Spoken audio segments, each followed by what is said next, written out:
है आपका कि मान लो आपके पास एक क्लाइंट आया हुआ है और उसकी जो है उसको अपेंडाइटिस हुआ था। इन्फ्लामेशन ऑफ ए अपेंडिक्स हुई थी, ठीक है। और हमने क्या किया, उसकी सर्जरी कर दी, अपेंडेक्टमी कर दी, ठीक है। सर्जरी के बाद वो कंप्लेंट कर रहा है कि मेरे को पेन हो रही है। तो उसके लिए आपने उसको क्या कर दिया, आपने उसको पेंटाजोसिन दे दिया, 50 mg बाई माउथ दे दिया। तो ये जो ड्रग है ये कब एक्ट करती है, मतलब कितने टाइम लग जाते हैं पेंटाजोसिन को एक्ट करने के लिए।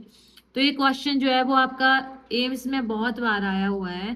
तो जो पेंटाजोसिन होती है उसको एक्ट करने के लिए 15 से 30 मिनट लग जाते हैं। कितने? 15 से 30 मिनट।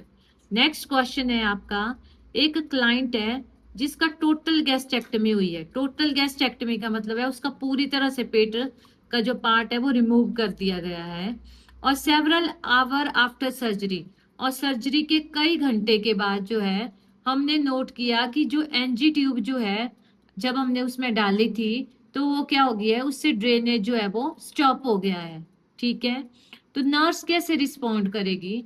तो सबसे पहला क्वेश्चन होता है, जब भी हम एनजी ट्यूब डालते हैं तो अगर वहां से ड्रेनेज जो है वो पूरी तरह से पोस्ट ऑपरेटिव पीरियड में फेल हो गई है तो हमें इमीडिएटली जो है वो फिजिशियन को इन्फॉर्म करना पड़ता है। इसका मतलब है कि जो ट्यूब है वो क्या हो गई है, उसमें ऑब्स्ट्रक्शन आ गई है, वो क्लॉक्ड हो गई है। अगर वही ट्यूब जो है क्लॉक्ड हो गई तो वो प्रेशर क्रिएट करेगी सूचर लाइन में जहां पे हमने ऑपरेट किया था, ठीक है। तो इसका जो एक्शन है वो रहेगा, हमारा ऑप्शन रहेगी नोटिफाई द फिजिशियन।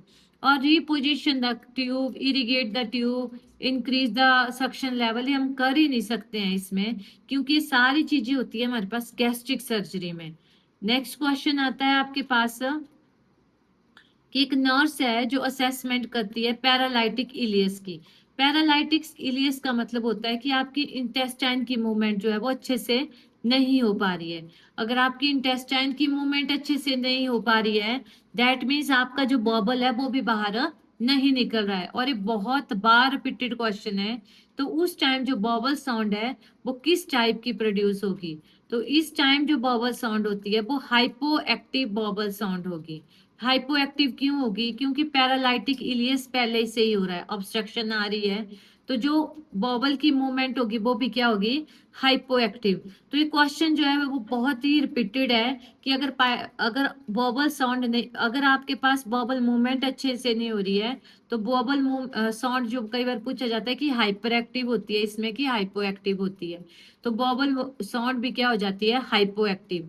और आपकी hyper active vowel sound, hyper means ज्यादा कब होती है?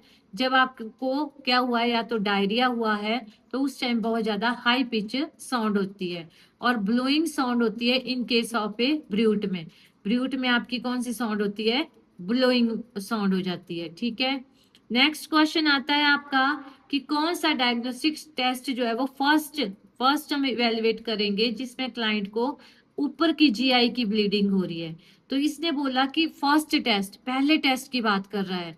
देखो जो एंडोस्कोपी होती है वो भी हम एंड में करते हैं कि अगर बहुत क्रिटिकल सिचुएशन है। तो यहाँ फर्स्ट फर्स्ट टेस्ट की बात करें तो एंडोस्कोपी नहीं होगी। अपर जीआई सीरीज हम कब शुरू करते हैं? अपर जीआई सीरीज जो होते हैं हम तब शुरू करते हैं कि जब हमारे पास मान लो हमारे पास जो है एक बहुत ही ब्लीडिंग वॉमिटिंग हो रही है, वॉमिटिंग में ब्लीडिंग भी आ रही है और बहुत ही अनस्टेबल पेशेंट है। तो हमारी फर्स्ट इवेल्युएशन प्रायोरिटी पे रहेगी हमारा हीमोग्लोबिन का लेवल और level of a haematocrit. Next question आता है हमारे पास, ये बहुत बड़ा क्वेश्चन है लेकिन इस क्वेश्चन में है कुछ नहीं। अगर आप इसको अच्छे से पढ़ोगे तो मीन्स लीवर की प्रॉब्लम है, किडनी की प्रॉब्लम है, फ्लूइड बढ़ रहा है बॉडी में। तो अगर फ्लूइड बढ़ रहा है तो यूरिन में सबसे ज्यादा क्या होगा? अब लीवर भी खराब है, किडनी भी फेल है, तो ज्यादातर हमारी बॉडी के ऑस्मोटिक प्रेशर को मेंटेन कौन सी प्रोटीन करती है? एल्बुमिन। तो एल्बुमिन ही बढ़ेगी, इन तीनों को इतना फर्क नहीं पड़ेगा।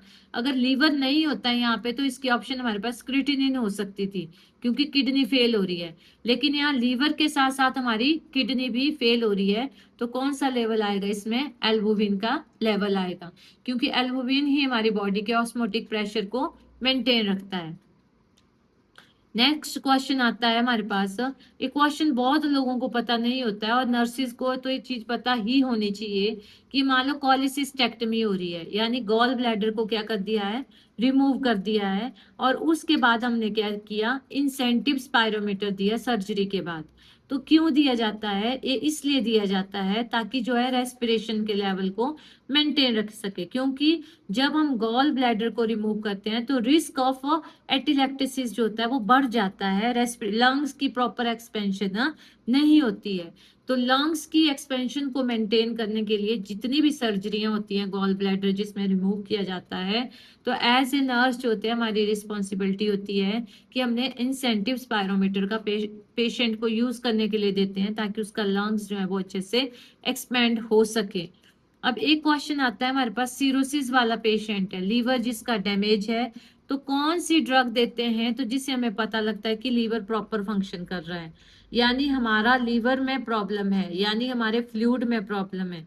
और इससे हम वेट वेट जो होता है वो फर्स्ट इंडिकेटर होती है लीवर के केस में। और एक लास्ट क्वेश्चन है कि एंड स्टेज ऑफ सिरोसिस हो गया है, ठीक है, लीवर पूरी तरह से फेल है, तो हम कौन सी इंक्रीज अमाउंट में डाइट देते हैं। तो ये एक क्वेश्चन जो है आप बोल सकते हो एक सिंगल हैंडेड क्वेश्चन ऐसा है जिसमें ना हम फैट प्रेफर करते हैं, ना जिसमें हम फाइबर प्रेफर करते हैं, ना जिसमें हम प्रोटीन। सीरोसिस वाले सी से याद रखो कि हम सी देते हैं, इसमें कार्बोहाइड्रेट देते हैं, क्योंकि जो लीवर का मेन फंक्शन होता था मेटाबॉलिक फंक्शन, वो तोड़ता था हमारी एनर्जी को बॉडी की, फिर देता था। तो अगर लीवर ही काम नहीं कर रहा है तो हमें कार्बोहाइड्रेट को वो इजी डाइजेस्ट कर लेता है और इजी ब्रेक कर देता है। तो सिरोसिस के केस में हम जो डाइट देंगे वो कार्बोहाइड्रेट रिच डाइट देंगे। Thank you.